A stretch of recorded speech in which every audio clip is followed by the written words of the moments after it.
The Wading River plant was taken offline late September of 2021. We were required to start sampling for PFAS contaminants in April of 2020, and we were out of compliance for the summer last year. We ran it to enable water supply for both plants and to keep the system running, and then pulled it down in September. We were hoping to have temporary PFAS treatment in place in May last month. Due to extended lead times, economy, COVID, it hasn't happened. We were hoping for June, and now we're looking at a timeline for October. So it's necessary to start that plant to meet the summer demand and supply. The decision to restart the plant was twofold. We had two options. The first was to restart the Wading River plant. We did do monitoring over the winter for PFAS with levels that were below the 20 part per trillion threshold. So the plant may possibly run in compliance at least for some time. We're required to sample monthly once the plant is online, and through October when we hopefully have temporary treatment in place. Our only other option to ensure that there was adequate water for drinking and firefighting and sanitary use would be to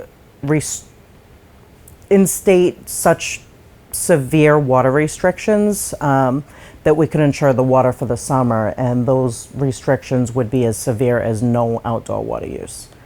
And if we were to have a dry summer, we may have instated those restrictions and then still had to start the Wading River plant to meet demand come the fall.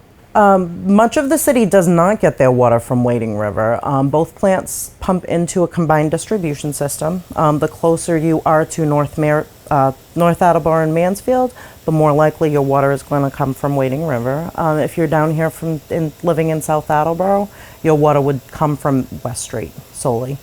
In between areas, you would get a combination of both waters.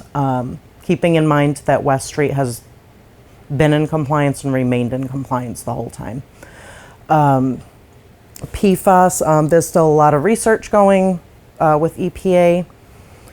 EPA's regulation currently is still 70 parts per trillion for 2 compounds. Massachusetts is more strict. We take and test for 6 compounds, and we're looking for a total of those for under 20 parts per trillion.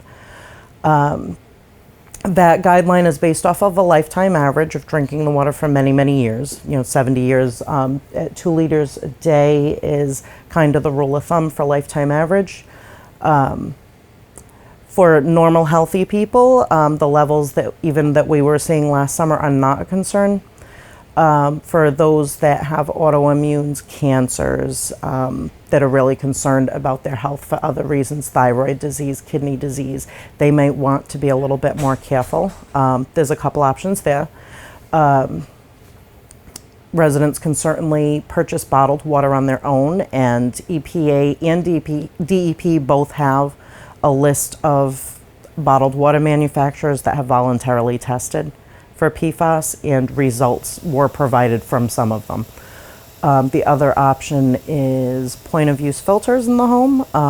We don't recommend a particular brand, but we recommend either activated carbon or reverse osmosis membranes.